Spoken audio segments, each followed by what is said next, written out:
In the summer of 1970, the Italian national team, the flamboyant Azzurri, thrilled fans around the world, writing an improbable journey at the World Cup in Mexico. It was the first tournament to broadcast football in color, and their blue shirts were more vibrant than ever.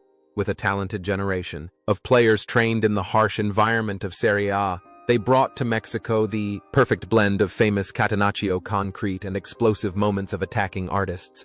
Together, they created the match of the century in the semi-final against West Germany, before falling proudly to the great Brazil of the King of Football Pelé in the final. Although they only finished second, the 1970 generation has become an unforgettable part of memory, a symbol of romance and resilience. But behind those glorious moments on the Azteca pitch are people with very different fates.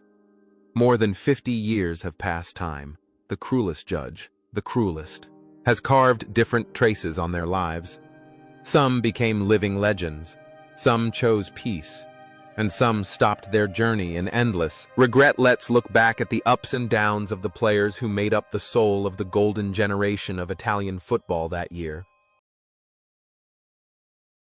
Enrico Albertosi, Italy's goalkeeper at the 1970 World Cup at 30, was not only a goalkeeper, but also a big personality in goal. He brought an improvisational style of ball catching with brilliant reflexes and sometimes a bit of recklessness. In the scorching Mexican sun, Albertosi constantly flew to block the Germans' thunderous shots in the crazy semi-final, becoming the last stopper to help Italy stand firm against the suffocating pressure. With his flowing hair and confident demeanor, he was the embodiment of gallantry, a true playboy in the Azzurri goal that year, away from the glory of Mexico. 70. Albertosis. Life has been a film full of unexpected turns. His career continued to flourish when he moved from Cagliari to AC Milan, winning more prestigious titles. However, darkness fell in the early 80s. The famous Totonero match-fixing scandal saw him banned for 2 years, a stain that would never be erased from a legend. But Albertosi was not one to give up easily. He returned, playing until the age of 44, before hanging up his gloves, proving that his burning love for football outweighed his mistakes. Albertosi's personal life is as colorful as his flying moves. He has never hidden his passion for the high-life parties and everyday troubles. After retiring, he had a serious health incident with a heart problem a few years ago, which made fans scared. But then the courage of the goalkeeper back then helped him overcome death. The contrast in Albertosi is clear on the field. He is a hero who saves goals, but in real life he is a man who has gotten himself into trouble and then had to save the game himself to save his own honor. Today, at the age of over 80, Enrico Albertosi still maintains his lucidity. He lives a peaceful life, occasionally appearing in the media to tell old stories, as a living historical witness to a football era full of romance, but also full of pitfalls. Tarcisio Bergnish, at 31, was the embodiment of solidity and discipline in the 1970 Italy defense. If Albertosi brought the levity, Bergnish was the practical anchor, dubbed La Rocha, the Rock. At Mexico 70, he played every minute, quiet, strong, and always maintained a stable performance. Bergnish not only defended solidly, but also left his mark with an important equalizer in the semi-final against Germany. However, his biggest challenge was the task of marking Pelé in the final. The moment he watched helplessly as Pelé jumped high to head the opening goal has become a classic image, but no one blamed him because he was facing a god of football. Bergnish's career was then associated with loyalty and diligence. He was a symbol of Inter Milan, of the famous Catenaccio style of play. After retiring, he chose the path of a coach, wandering through many small clubs, bringing the football philosophy of emphasis on certainty and discipline to the next generations. He lived a life without scandal, without noise, just like the way he played, effective and quiet. Bergnish's connection between the pitch and real life is absolutely consistent. On the pitch, he is a rock, and off the pitch, he is a solid support. For his family, a man of classical values, serious and responsible. He rarely talks about himself, but always about the collective, about his teammates.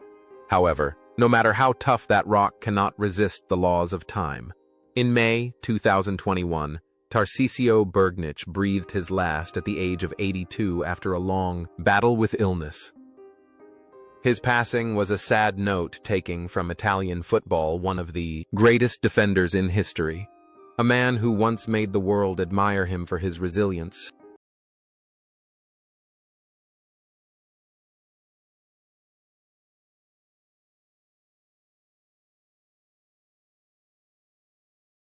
Giacinto Facchetti, captain of Italy at the 1970 World Cup, was the epitome of gentlemanly beauty on the pitch. At 27, with his tall stature, powerful stride, and handsome face, he was not only an excellent defender, but also a pioneer of the modern attacking fullback role.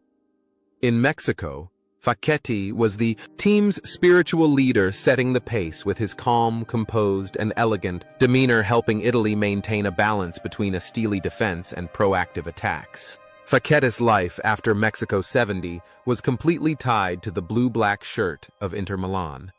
He was one of the few greatest one-club men players who only played for one team.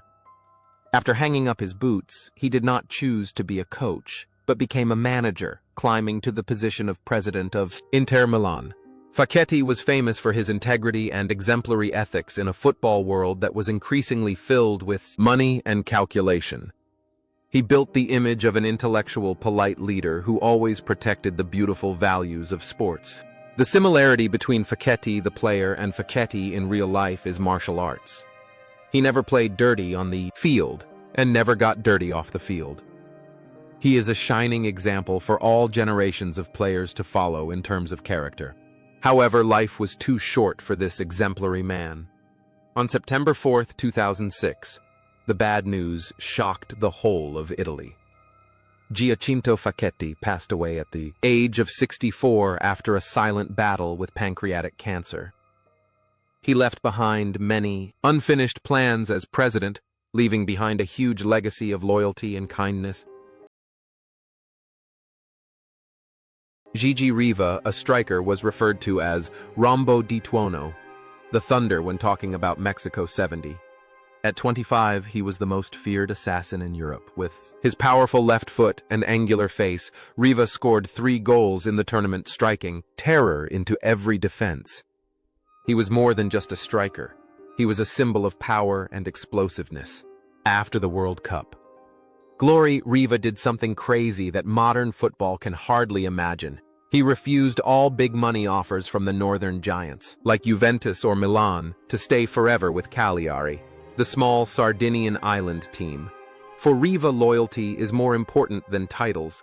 He became a living saint of the Sardinian people. However, his aggressive playing style caused him to suffer many terrible injuries, forcing him to retire early with regret. Riva's personal life was quite private. He suffered from depression, lived alone, and rarely appeared in public. He was a man with many sorrows. Like the characters in classic novels, always worried about his own feelings. However, he still took on the role of leader of the Italian team for many years, becoming the big brother, the spiritual support for the generation that won the 2006 World Cup. Between the field and Riva's life is a poetic contrast. On the field, he is as loud as thunder, but off the field, he is as quiet as the deep sea at night. And then that legend also returned to dust. Just recently in January 2024, the heart of the Thunder stopped beating at the age of 79. The departure of Gigi Riva was a great shock, an irreparable loss for those who love romantic football and loyalty. Johnny Rivera, a midfielder forward. The golden boy of Italian football arrived at Mexico 70 at the age of 26 as the European Ballon d'Or winner. However, fate played a cruel trick on him when the head coach decided that he and Mazzola could not play together, making Rivera the main character of the Staffetta rotating substitution controversy. Despite only playing 4 matches and often coming off the bench, he was the one who scored the decisive goal in the semi-final of the century against Germany.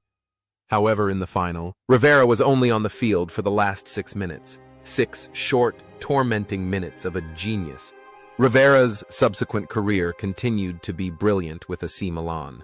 He retired, leaving behind a huge legacy of technique and football thinking. Unlike many of his colleagues, Rivera entered politics. He became the Italian Deputy Minister of Defense, then a European parliamentarian. He brought his intelligence and sharpness from the football field to the parliament, becoming a refined and influential politician. Rivera is proof that the soccer player can be a great success in other intellectual fields. On the field, he is a conductor of the ball. Off the field, he is a policy coordinator. Intelligence is the red thread that runs through his life. Today, at the age of over 80, Gianni Rivera is still healthy, still regularly appearing with sharp comments on football and society, a living witness to the relentless struggle to affirm one's own worth.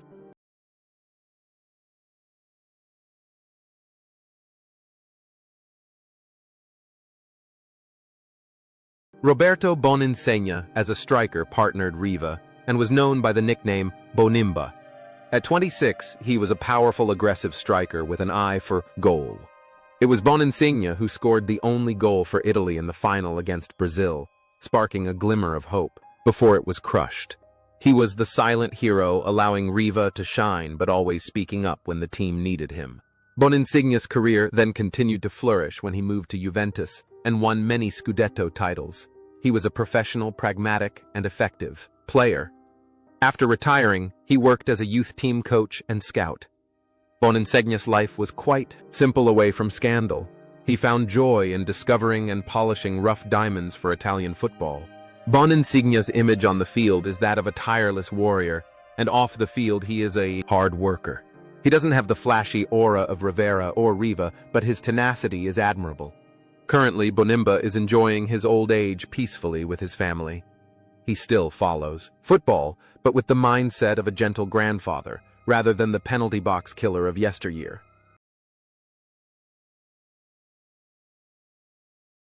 Sandro Mazzola in the striker midfield position. Rivera's counterpart carries the burden of a great name on his shoulders. The son of the legendary Valentino Mazzola, who died in the Superga plane disaster. At 27, Mazzola was the first choice for the attacking midfielder position at Mexico 70, thanks to his physical strength and better tactical ability than Rivera. He played brilliantly but was always compared and weighed against his teammate of the same age. Leaving Mexico, Mazzola continued to be the soul of Inter Milan. After retiring, he became a talented football manager and a beloved television commentator. His deep voice and profound knowledge accompanied Italian audiences through many major tournaments later. He also spent a lot of time writing books and telling the story of his legendary father, of whom he had almost no memory, as a way to heal the wounds of the past. Mazzola is a man of nostalgia and knowledge. On the field he runs tirelessly, but off the field he prefers to contemplate. Today, Sandro Mazzola remains a familiar face in the Italian media, a teacher of football who always reminds the younger generation of the value of history and respect. Pierluigi Cera, defender, midfielder, captain of Cagliari's champions that year, played as a libero sweeper at the World Cup. At 29, Cera plays with his head and judgment rather than his strength. His composure has been key to keeping the Italian defense afloat in the face of adversity. After the glory of 1970, Cera continued his association with Cagliari and then Cesena. He was a gentle, quiet player. After retiring, he withdrew completely from the spotlight, choosing a reclusive life away from all the noise of the modern football world. Cera found joy in ordinary life in the garden and with his family. Cera's silence is a necessary low note. He proves that not everyone needs the spotlight forever. Currently, Pierluigi Cera is living his old age peacefully, being one of the few remaining living witnesses of the golden generation of Cagliari and the Italian team. Angelo Dominguini, 28 years old, is the strange bird on the right wing. He scored the only goal for Italy in the group stage against Sweden, a goal as precious as gold that helped Italy advance with his industrious playing style. Tirelessly attacking and defending, Dominguini is an important tactical card for coach Valcareggi. His subsequent career took him to many clubs such as Cagliari, Roma, Verona. He also tried his hand at coaching but was not very successful. Domenghini later appeared with frank, sometimes harsh statements about modern football, showing a strong and uncompromising personality. Between the pitch and real life, Domenghini still maintains that straightforwardness. He lives with his emotions, even if it sometimes offends others.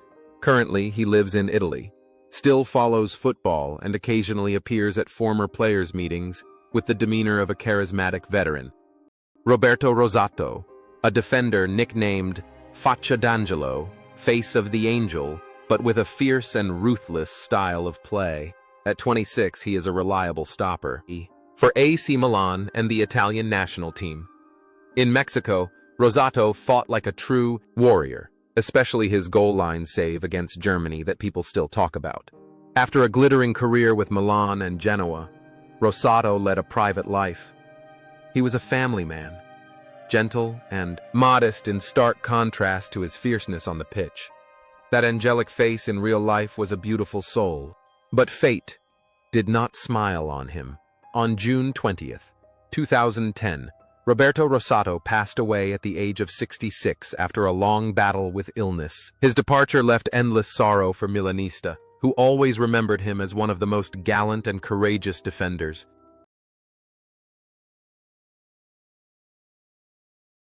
Mario Bertini, 26, was the sweeper in midfield. His task in the final was to mark Pelé, an impossible task, but he did his best. Bertini was not flashy. He was a diligent worker, cleaning up so that the artists could shine.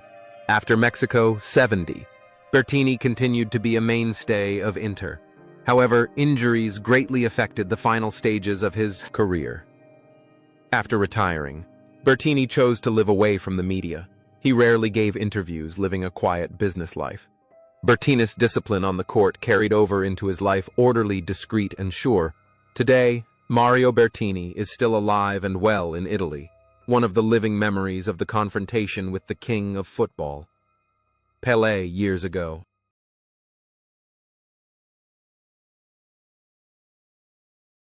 Giancarlo De Sisti. A midfielder known as Picchio is the brains of the midfield at 27. He is known for his intelligence, technique, and ability to dictate the tempo of the game.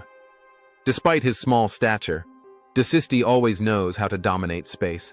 After retiring, De Sisti became a successful coach, leading Fiorentina to second place in Serie A in 1982. He also participated in the activities of the Italian Football Federation. His life was closely linked to football from player to coach, and later ambassador. He experienced health problems but always maintained an optimistic spirit. Picchio has always been a cheerful and lively person, like the way he plays football. Now in his 80s, De Sisti still regularly appears on television analyzing football with his characteristic clarity and wit.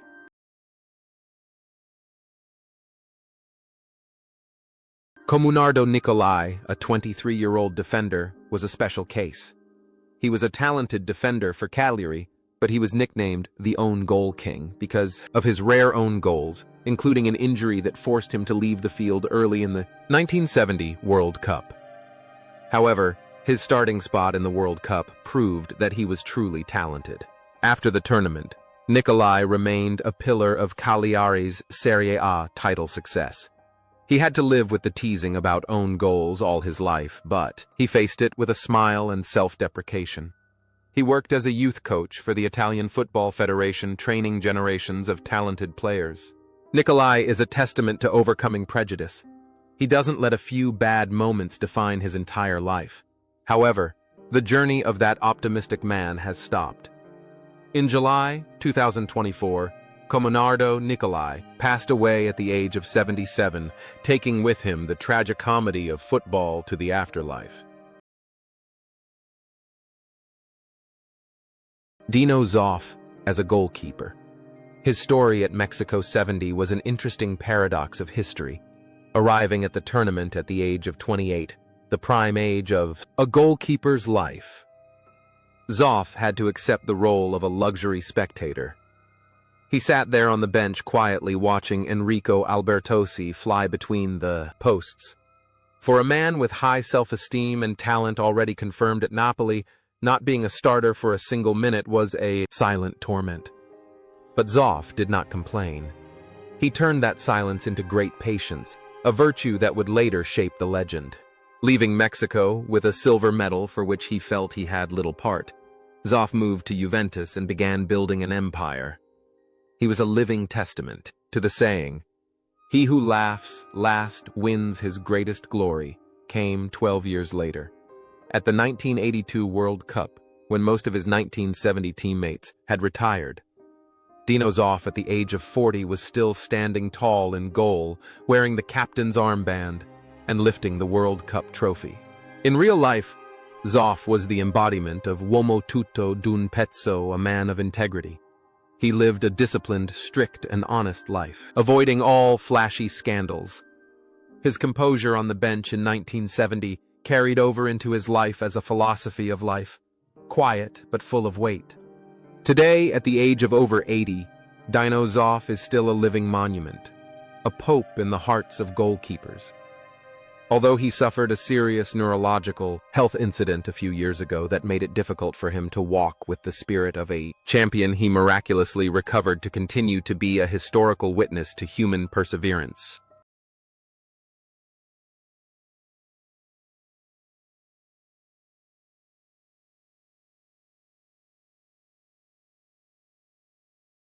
Antonio Juliano in this midfield position. If the North had Rivera or Mazzola, then he was the lone pride of the South, the soul of Napoli, at Mexico 70. His role was extremely modest when he was only put on the field once in the final against Brazil, when everything was already decided. Those short minutes of play did not help Italy turn the game around, but were a recognition of the class of a talented midfielder who represented the aspirations of the people of southern Italy, who always wanted to assert themselves. After the tournament, Juliano devoted his life to serving Napoli with absolute loyalty.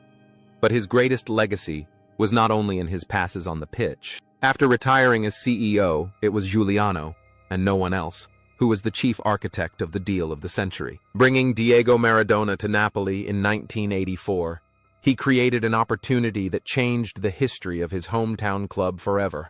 Juliano lived the life of a true Neapolitan, passionate yet reserved. He accepted to step back and let Maradona shine, a true silent hero from the field to the office. However, that journey of dedication had to stop. On December 13, 2023, Antonio Juliano breathed his last at the age of 80 after a period of serious illness. He left, taking with him the memories of the moments at Azteca and the eternal pride of the Neapolitan people, leaving an unfillable void in the hearts of football lovers in the South. Giuseppe Farino, a midfielder, arrived in Mexico at the age of 23 as one of the youngest of the team. He was only given one chance to play against Uruguay, a brief trial by fire for the young man. But it was from that reserve that Farino accumulated the desire to later become the Fury of Italian football. He was not an artist. He was a true gladiator. Returning from Mexico, Farino became a symbol of Juventus with an unprecedented record at that time, 8 Serie A championships. He was the great water carrier, specializing in cleaning, colliding, and fighting for the stars to shine. His grinta-bloody style of play on the field was completely identical to the person he was off the field. A man who never surrendered to adversity. Farino's life in Turin was relatively quiet until tragedy struck during the COVID-19 pandemic. He suffered the ultimate pain of losing his beloved wife, and he himself almost died from the illness and subsequent stroke. But true to his nickname, Furia, he fought for his life. Currently at the age of 80, Giuseppe Farino is still alive, although his health has declined, but his spirit is still sharp. He is living proof that sometimes the strongest person is not the most talented, but the one who is most resilient in the face of life's storms.